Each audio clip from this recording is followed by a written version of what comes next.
మాట్లాడదాం. Good afternoon sir. Good afternoon sir. అయితే PoK operation PoK అనేది ఏమన్నా భారత్ చేపట్టబోతోందా? అసలు ఈ పీఓకే విషయంలో మోదీ యొక్క వ్యూహం ఏంటి? త్వరలోనే భారత్లో పీఓకే కలవబోతోందా? ఎస్ అండి, ఇప్పుడు పీఓకే పాకిస్తాన్ ఆక్యుపైడ్ కాశ్మీర్, భారతదేశ జమ్మూ కాశ్మీర్లో సుమారు 82,500 చదరపు కిలోమీటర్ల భూభాగాన్ని పాకిస్తాన్ తన ఆధీనంలో అక్రమంగా 1947 నుంచి తన అదుపులో పెట్టుకుంది. ఈ పీఓకే అనేది ఈ నెహ్రూ చేసిన తప్పుదాల వల్ల పీఓకే భారతదేశంలో లేదు. అప్పుడు వల్లభాయ్ పటేల్ చెప్పినట్టు విని ఆ యుద్ధాన్ని 1947-48లో పాకిస్తాన్తో యుద్ధాన్ని ఇంకా కొనసాగించుంటే అది వచ్చేసిన ఈ లోపులోనే నెహ్రూ గారు యునైటెడ్ నేషన్స్, ఎవరు నెహ్రూ అప్పటి భారత ప్రధాని, యునైటెడ్ నేషన్స్ ఐక్యరాజ్య సమితిలోకి వెళ్ళి శాంతి ఒప్పందానికి సీజ్ ఫైర్ ప్రకటించడం వల్ల పీఓకే మనం లాక్కోలేకపోయాం, లేకపోతే మనం సైన్యం తీసుకునేది బీజేపీ ఎప్పుడు వాదిస్తూ ఉంటుంది. ముఖ్యంగా మోడీ, షా, అమిత్ షా, అదేవిధంగా అజిత్ దోవాల్ వీళ్ళందరూ మాట్లాడే విషయం అనమాట. మరి ఇప్పుడు మోడీ ఏమైనా పీఓకేని వెనక్కి తీసుకోవడానికి ఎత్తులేస్తున్నారా అంటే మనం కాదనలేం, రిజెక్ట్ చేయలేం. ఎందుకంటే బీజేపీ మాతృ సంస్థలైన ఆర్ఎస్ఎస్, సంఘ పరివార యొక్క ముఖ్య లక్ష్యం అఖండ భారత్.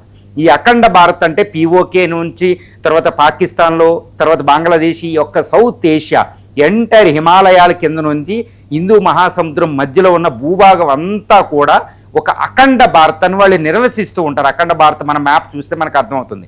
ఇది పీఓకే మొట్టమొదటి అంశం అవుతుంది.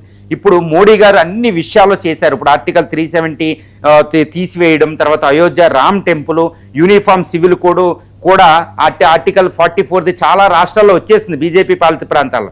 ఇక మిగిలింది అఖండ భారత్. ఈ స్వప్నాన్ని మోడీ ఇక చివరి కాలంలో ఉన్నారంటే రిటైర్డ్ అవ్వబోతున్నారు. తర్వాత ఎలక్షన్ తర్వాత అయినా ఆ విషయం మనందరికీ తెలుసు. ఎందుకంటే 8 ఇయర్స్ దగ్గరికి వచ్చేస్తారు 2029 తర్వాత. ఈ లోపు పీఓకే ఆక్యుపేషన్కి పావులు కదుపుతున్నారంటే మనం కాదలనే. ఇప్పుడు పీఓకేలో ఒక రకమైన తిరుగుబాటు ద్వారానే అక్కడున్న 80 లక్షల మంది ప్రజలు, 82,500 చదరపు కిలోమీటర్ల భూభాగం, ముఖ్యంగా ఇటు ఎల్ఓసి దగ్గర నుంచి ముజఫరాబాద్, ఆజాద్ కాశ్మీర్ అంటారు, తర్వాత గిల్జిట్ బల్టిస్తాన్, ఈ డజన్ సిటీల్లో ఎక్కడికక్కడ బయటికి రావడం జరిగింది. ముఖ్యంగా జాయింట్ అవామీ యాక్షన్ కమిటీని బ్యాన్ చేయడం వల్ల పాక్ ఆర్మీ ఇప్పుడు వాళ్ళు తిరగబడుతున్నారు. ముఖ్యంగా జెన్ ఆల్ఫా విద్యార్థులు, యూనివర్సిటీ స్టూడెంట్సు, స్త్రీలు, పిల్లలు అందరూ రోడ్డు మీద ఉన్నారు. పాకిస్తాన్ ఆర్మీ అక్కడ వద్దు, పాకిస్తాన్ నుంచి మాకు స్వతంత్రం కావాలి, ఇండియాలో కాశ్మీర్లో కలిసిపోతామన్నట్టు ప్రజలు అక్కడ నినాదాలు కూడా చేస్తున్నారు. ఒక చోట అయితే జై హింద్ అనే నినాదాలు కూడా వస్తున్నాయంట. ఇండియన్ పతాకాల ఫ్లాగ్స్ కూడా అక్కడ పెడుతున్నారని తెలుస్తుంది. వాళ్ళ మీద పాకిస్తాన్ ఆర్మీ కాల్పులు జరుగుతుంది. మరి దీన్ని ఆసరా చేసుకుని భారతదేశ ఆర్మీ ఏమైనా వెళుతుందంటే మనం కాదనలేం. ఎందుకు అంటే భారతదేశం ఆపరేషన్ పీఓకే ఆల్రెడీ స్టార్ట్ చేసిందంటే ఆల్రెడీ స్టార్ట్ చేసిందే అని నేను చెప్తాను. ఎందుకంటే ఇప్పుడు ఎల్ఓసి 723 కిలోమీటర్ల పాటు మనకి ఎల్ఓసి ఉంటుందండి. లైన్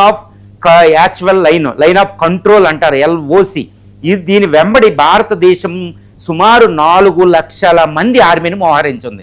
ఆపరేషన్ సింధూర్ తర్వాత ఆపరేషన్ సింధూర్ 2.0లో ప్రిపరేషన్ అంటున్నారు. కానీ అక్కడ 4 లక్షల మంది ఆర్మీ సుమారు ఉండే అవకాశాలు ఉన్నాయి. అక్కడ డ్రోన్ ఫోర్స్ ఉంది, మౌంటనీర్ ఫోర్స్ ఉంది, స్పెషల్ ఫోర్సెస్ ఉన్నాయి, బ్రహ్మోస్ మిసైల్స్ ఉన్నాయి. ఇక్కడ పంజాబ్ ఆదాంపూర్ దగ్గర అక్కడ ఎయిర్ ఫోర్స్ ఎయిర్ వింగ్ రెడీగా ఉంది. జమ్మూ దగ్గర ఎయిర్ ఫోర్స్ రెడీగా ఉంది. తర్వాత అక్కడ S-400 ఎయిర్ డిఫెన్స్ సిస్టమ్లు ఉన్నాయి, రాజస్థాన్ సమీపంలో ఉన్నాయి. మొత్తం ఇండియన్ ఆర్మీ అలర్ట్గా ఉంది. కానీ పాకిస్తాన్ ఆర్మీ అక్కడ చూస్తే హై అలర్ట్ లేదు. అక్కడ ఆఫ్ఘనిస్తాన్తో ఆల్మోస్ట్ యుద్ధ వాతావరణం, అక్కడ 2,400 కిలోమీటర్ల బౌండరీలో అక్కడ మోహరించింది. ఇక్కడ పాకిస్తాన్ ఆర్మీ ఏంటంటే మన ఆర్మీ కంటే చాలా తక్కువగా అక్కడ ఉంది. ఇప్పుడు పాకిస్తాన్ ఎకానమీ వీక్గా ఉంది, పాకిస్తాన్ పొలిటికల్లీ వీక్గా ఉంది, పాకిస్తాన్ చాలా తన చరిత్రలోనే వీకెస్ట్ పాయింట్లో ఉంది. ఇప్పుడు ఆర్మీ సరిగ్గా పరిపాలన కూడా అక్కడ లేదు, చాలా వీక్గా ఉంది. రీసెంట్గా 1 ఇయర్ బ్యాకే మనం దాన్ని ఓడించి పెట్టాం, అది వెనక్కి వెళ్ళింది కూడా. ఇప్పుడు పాకిస్తాన్ ఆర్మీ మన మీద ఫైట్ చేయడానికి కూడా అంత కాన్ఫిడెంట్గా కూడా వాళ్ళ దగ్గర లేరు. మరి ఎలాంటి సమయం వస్తుందంటే అక్కడ ఇరాన్ యుద్ధం వల్ల అమెరికా ఇరుక్కుని ఉంది, అమెరికా పాకిస్తాన్ సపోర్ట్గా రాలేదు.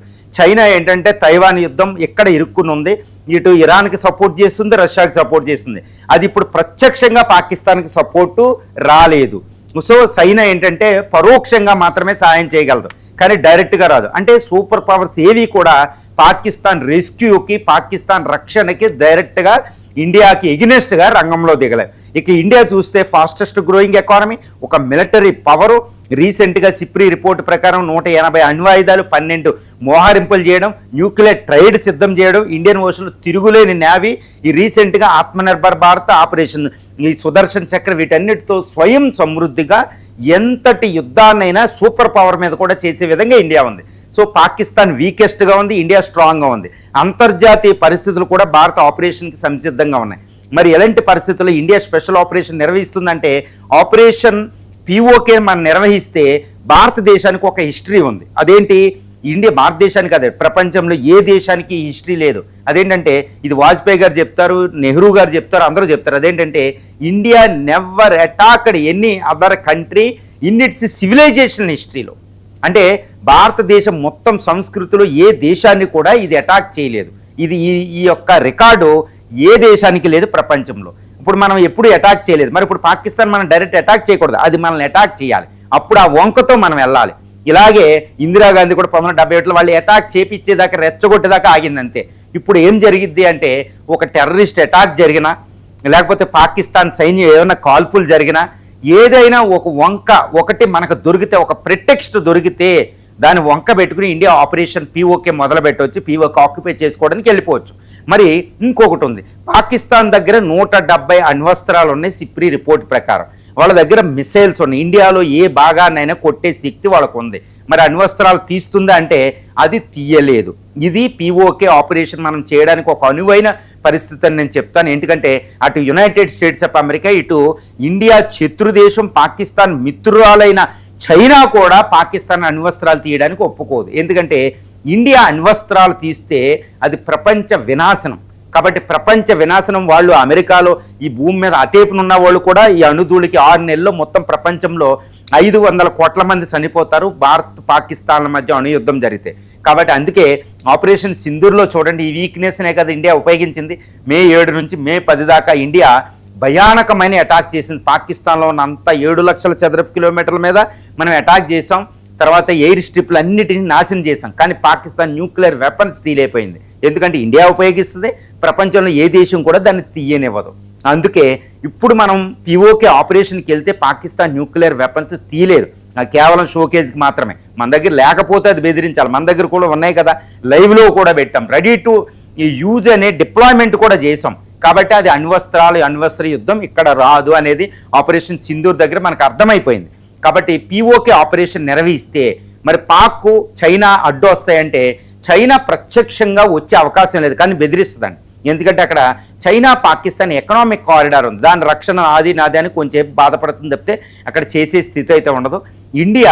ఇండియన్ ఆర్మీకి పీఓకేని ఆక్యుపై చేసుకోవడానికి గ్రీన్ సిగ్నల్ వస్తే మరి ఎన్ని రోజులు పట్టవచ్చు అంటే, నాకు తెలిసినంత వరకు ఏంటంటే ఈ ముజఫరాబాద్ నుంచి గిల్జిట్ బల్టిస్తాన్ నుంచి ఇటు ఈ నీలం వ్యాలీ, తర్వాత జీలం వ్యాలీ, తర్వాత హిందూ కుష్ మౌంటైన్స్, తర్వాత మన యొక్క కృష్ణగిరి అనే మౌంటైన్స్ ఉంటాయి, కారకోరం మౌంటైన్స్.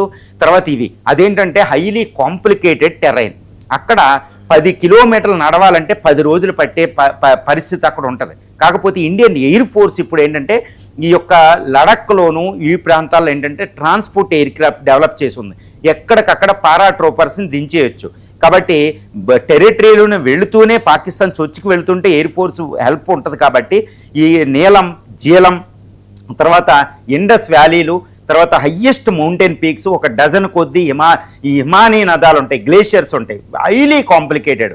అక్కడ ఎవ్వరు ఏం చేయలేరు. కాకపోతే ఈ చియాచిన్ గ్లేషియర్స్ నుంచి కారకోరం హైవే నుంచి ఇక్కడ ఏంటంటే మనకి చాలా అడ్వాంటేజ్ ఉంది, టెరిటోరియల్ అడ్వాంటేజ్ ఉంటుంది, ఎయిర్ ఫోర్స్ అడ్వాంటేజ్ ఉంది. కాబట్టి ఈ లోపలికి చొచ్చుకెళ్ళడం పెద్ద విషయం కాదు. పాకిస్తాన్ ఆర్మీ ఇప్పుడు అక్కడ బలహీనంగా ఉంది. చైనా ఆర్మీ డైరెక్ట్గా అక్కడికి వచ్చి హెల్ప్ చేసే పరిస్థితి లేదు. కాబట్టి మన ఇండియన్ ఆర్మీకి భారత ప్రభుత్వం గ్రీన్ సిగ్నల్ ఇస్తే పీఓకేని ఆక్యుపై చేసుకోమని, పాకిస్తాన్ రెసిస్టెన్స్ వచ్చినా మనం దాన్ని ఏంటంటే కేవలం 3 నుంచి 4 రోజుల్లో పీఓకేని మనం ఆక్యుపై చేసుకునే అవకాశాలు అయితే మనకు ఉన్నాయి. ముఖ్యంగా ఎయిర్ ఫోర్స్ పారాట్రోపర్ సహాయంతో, కాబట్టి అది తొందరగా అయిపోతుంది. ఈ విషయంలో ఇప్పుడు పాకిస్తాన్ ఏంటంటే ఆ అటాక్ మనం చేస్తే ఇక్కడ నేవల్ అటాక్లు సంసిద్ధంగా ఉండాలి. నేవల్ బ్లాకేడు కరాచీ అక్కడ అతిగా చేస్తే కరాచీ బ్లాస్ట్ అవుద్దని ఎయిర్ క్రాఫ్ట్ క్యారియర్లతో నేవల్ బ్లాకేడు రెడీ చేయాలి. తర్వాత ఈ రాజస్థాన్, గుజరాత్ దగ్గర మనం మోహరింపులు ఉండాలి. కాబట్టి ఇది ఉండాలి. తర్వాత అదే టైంలో ఈ పిఓకే ఆపరేషన్ మనం నిర్వహించే సమయంలోనే మన రీసెంట్ ఫ్రెండ్ తాలిబాన్ అక్కడ ఆఫ్ఘనిస్తాన్ జురాన్ లైన్ వెంబడి అది అటాక్ చేయాలి. తర్వాత ఇరాన్ కూడా అశాంతిగా ఉంటుంది, ఇరాన్ కూడా అసంతృప్తిగా ఉంది. కాబట్టి ఇప్పుడు ఇరాన్ రాదు, కాకపోతే ఆఫ్ఘనిస్తాన్ ద్వారా మన రెసిస్టెన్స్ ఉంటుంది. ఇక రష్యా అక్కడ డిప్లాయ్మెంట్ చేసి ఉంటుంది. కాబట్టి పాకిస్తాన్ రెండు వైపులా యుద్ధం ఒకటి చిత్రీకరించగలిగితే మనం పిఓకే మనం ఈజీగా ఆక్యుపై చేసేసుకుంటాం. అక్కడ పిఓకే ప్రజలు మనకు అందుబాటులో ఇప్పుడు యాక్సెప్టబుల్గా ఉన్నారు కాబట్టి మన ఆపరేషన్ చాలా చాలా ఈజీగా అయిపోద్ది. కాకపోతే ఇటు చైనాని నిరోధించాలి. చైనా ఎట్టి పరిస్థితుల్లో పాకిస్తాన్ రెస్క్యూకు రాకూడదు. ఇలా రాకుండా ఉండాలంటే మనం భయపెడితే చైనా ఆగదు. కాబట్టి చైనాని ఆపడానికి మలక్కా డైలమా అని ఒకటి ఉంటుంది. మలక్కా స్ట్రైట్ దగ్గర మన నేవల్ డిప్లాయ్మెంట్ ఉండాలి. అది ఏ మాత్రం అది చేసినా ఇక్కడ చైనా యొక్క మొత్తం ట్రేడ్ అన్నిటిని మనం అక్కడ బ్లాకేడ్ చేసేటట్టు ఉండాలి. అప్పుడే చైనా ఆగుతుంది. తర్వాత చైనాకు కూడా మనం ఆల్రెడీ అగ్ని 5, ఈ అగ్ని 6లు, తర్వాత ఈ న్యూక్లియర్ ఏది సబ్మెరైన్స్ అరిహంతో అరిదమన్ అరిఘాట్లు సంసిద్ధంగా ఉన్నాయి. కాబట్టి మనకు అక్కడ ప్రాబ్లం ఉండదు. అదే అణ్వస్త్రాలు తీసిన మనం వేయగలుగుతాం. కాబట్టి చైనాని మనం నిరోధించాలి అంటే ఇటు జపాన్, సౌత్ కొరియా వీటి హెల్ప్ కూడా మనకు కొంచెం అవసరం అవుద్ది దౌత్యపరంగా. వాళ్ళేమి యుద్ధానికి రారు. కాబట్టి తర్వాత యునైటెడ్ స్టేట్స్ ఆఫ్ అమెరికా మాత్రం ఇప్పుడు ప్రస్తుతం రాదు. ట్రంప్ని మనం ఏదో ఒక దాంట్లో మనం ఇరికించాలి. అంటే మనం చెప్పగలగాలి మాకు ఇది రావడం వల్ల మేము చైనాని అడ్డుకోగలుగుతామని. కాబట్టి అమెరికా మనకి యాక్సెప్ట్ ఇచ్చే పరిస్థితి ఇక్కడ ఉంటుంది. ఎందుకంటే యాంటీ చైనా అటిట్యూడ్లో చైనాని అది అడ్డుకోవాలి. నేషనల్ సెక్యూరిటీ స్ట్రాటజీలో నాటో దేశాలు మన ఇండియాకే సపోర్ట్ చేస్తాయి, ఫ్రాన్స్, బ్రిటన్ ఇవన్నీ. తర్వాత జపాన్, సౌత్ కొరియాలు ఇవన్నీ మనకు ఆల్మోస్ట్ సహాయం చేస్తాయి ఎకనామికల్గా, లాజిస్టికల్గా. ఇది సో ఈ ఆపరేషన్ పిఓకే మనం చేసే వీలు ఇలాంటి పరిస్థితి. నేను ఎందుకు చెప్తున్నానంటే చరిత్రలో మళ్ళీ ఇలాంటి ఆపర్చునిటీ రాదు.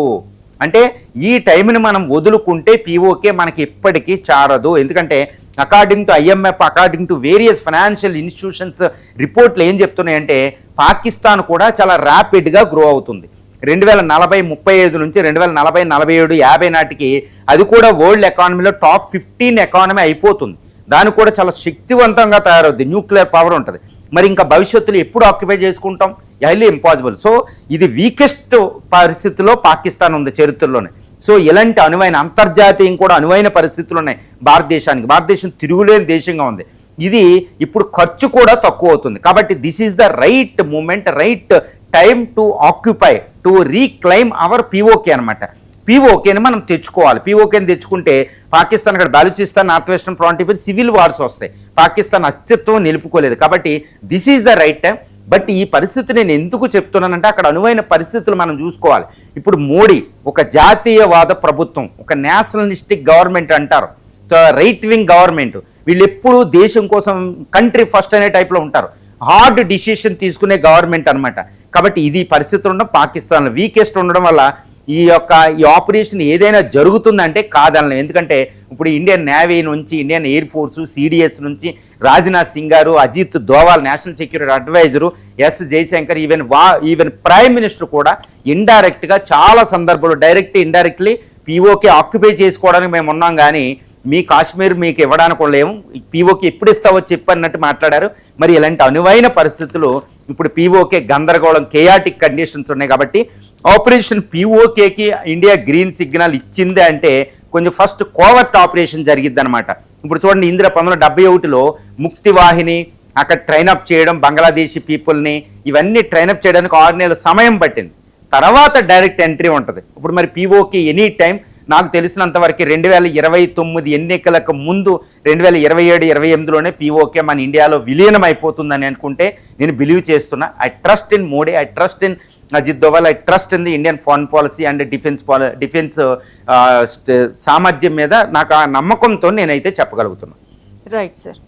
అయితే భారత